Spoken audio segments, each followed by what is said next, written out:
Did you catch the latest Soulframe Devstream? Well, I did, and let's talk about some of the big reveals and some of the worrisome footage that has fans talking. Hey everyone, I'm Mezzigato, your go-to for news, reviews, and guides relating to RPGs. In this video, we explore the first ever Devstream for Soulframe, which took place at TennoCon 2024 this past Saturday. This event has been highly anticipated by fans and marks a significant milestone in the game's development, offering deeper insight into what the team has been up to and how far the game has come. We'll break down all the major announcements, updates, and surprises revealed during the stream, along with concerns from fans about the game's glaring issues seen in the latest gameplay footage. If you're as excited or perhaps worried about Soulframe as I am, you won't want to miss this.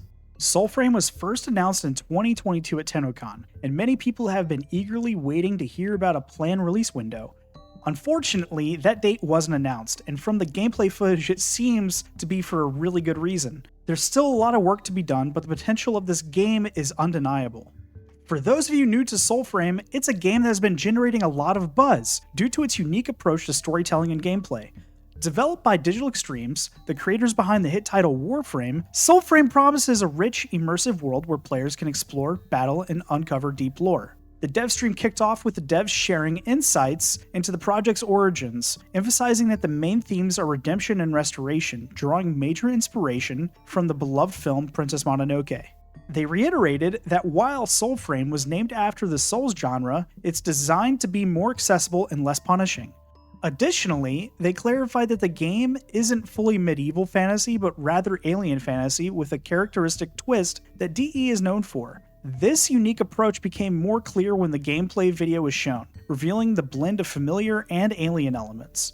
Now, let's explore the key takeaways from the Devstream. We'll look at the details about the ancestors, the packs, the evolving preludes, and what the latest gameplay footage has in store. The devs provided more details about the ancestors, who are integral to the game's progression. These interesting characters are trapped in the world of Alka, and manage the core meta-systems within the Nightfold. As players encounter these ancestors, they will uncover their stories and learn why they haven't moved on to the Rings of the Moon, which Steve Sinclair described as the equivalent of heaven in this world.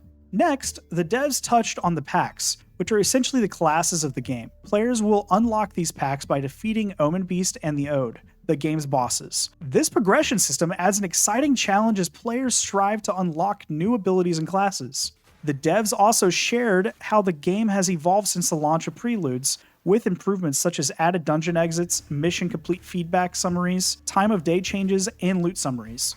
We were introduced to a new Omen Beast named Bromius, shown through beautiful concept art. Bromius is overindulging in the very sap he is destined to protect, highlighting a tragic addiction. The devs hope to add Bromius to Preludes soon, adding another layer of challenge and intrigue. Following this, they announced that the Preludes test would be open to the public in the fall, and account resets would be removed shortly after. This sounds like a soft launch despite previous mentions of Preludes being in a pre-alpha stage, but we will get into this later. Let's shift our focus to the new gameplay footage. It opens with the Sparrow flying over a siege on a castle, seemingly orchestrated by the Ode with siege weapons. We then get a glimpse of the Warsong prologue, described as a unique character creation experience. Here, Orlick, an ancestor in the Envoy's guide, narrates a scene involving a woman who just gave birth. Players make choices that change her appearance, and the scene ends with the baby grabbing the mother's finger, revealing an arm resembling that of the Envoy's. The scene ended, and Jeff Crooks explains that there would be more options to customize the player's appearance in the future. We also saw the crafting interface at the blacksmith, showcasing various weapon parts for crafting individual weapons. This system is very similar to Warframe's own crafting system, involving time-gated crafting and leveled progression. On top of this, the new Orin Umber sword and shield were shown in action, featuring a Captain America-style shield throw. Additionally, an ability from the Fey Pact was demonstrated where the player snaps their fingers to become shrouded, allowing them to sneak past enemies and perform a backstab. A full boss fight with Nimrod was showcased next. Nimrod crashes from the sky covered in lightning, interrupting the Envoy's quest as they follow a rat. Nimrod, much like Thor, however, he wields a polearm and wears a bucket helmet. His name is quite humorous, because it means skilled hunter or foolish person, which kind of adds a little bit of a DE twist to it. We also saw Verminia, a new ancestor specializing in alchemy and dyeing armor and clothing. Upon meeting Verminia, she gives the Envoy a new elixir, the Draught of Drought. The Envoy uses this elixir by tossing it at Nimrod to remove the storms, with an animation that is very bright and seems reminiscent to the Holy Hand Grenade from Monty Python in the Quest for the Holy Grail. This allows the Envoy to defeat Nimrod. To wrap up the gameplay segment, we saw a new and bizarre Omen Beast, with a bell around its neck, with 3 heads and bear-like claws. This creature might be the corrupted version of Bromius mentioned earlier in the dev stream, adding to the game's rich and varied creature design. With the major highlights covered, let's analyze how these announcements might shape Soulframe's future. Firstly, the introduction of the Ancestors as a core progression mechanic is a brilliant move by Digital Extremes. This focus on storytelling and character development is likely to resonate with players who enjoy immersive RPGs. By tying the Ancestors to the core metasystems of the game, the developers are ensuring that players will be invested in uncovering their stories and understanding their roles in the grander scheme of things.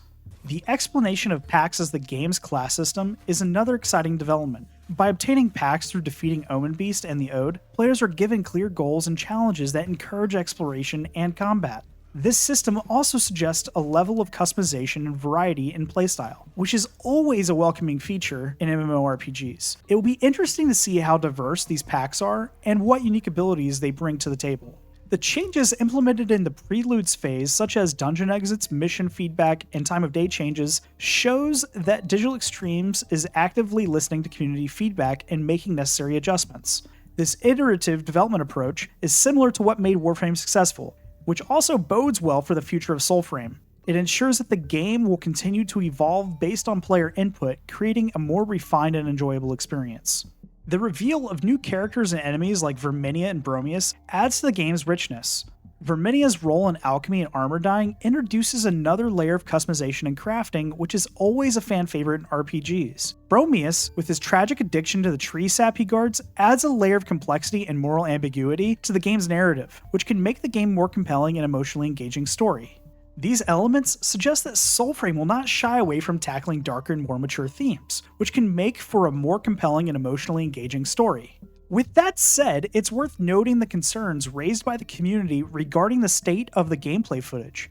Issues like animation glitches, body clipping, and other visual inconsistencies are valid points of criticism. These are crucial aspects that need to be polished before the game's full release. The fact that Digital Extremes is opening the Preludes test to the public and plans to stop account resets soon is a bit worrisome, as the game still seems to need a lot of work. For instance, issues like missing a backstab like this, floaty animations like this, and body clipping like this. However, this could also be Digital Extreme's commitment to refining these elements with community help. This kind of transparency and willingness to involve players in the development process could build a strong, loyal player base who feel valued and heard. And the devs themselves even acknowledge that there are still many glitches and animation issues. Steve Sinclair mentioned that participating in Preludes means dealing with a lot of upheaval as the game finds its own footing. He also emphasized the importance of community feedback in the development process, citing Warframe's success as a model for how Soulframe will approach its own evolution. In conclusion, the first Soulframe Devstream has provided a lot of promising insights into the game's future. With its rich storytelling, innovative mechanics, and commitment to community feedback, Soulframe has the potential to carve out a unique niche in the MMORPG genre.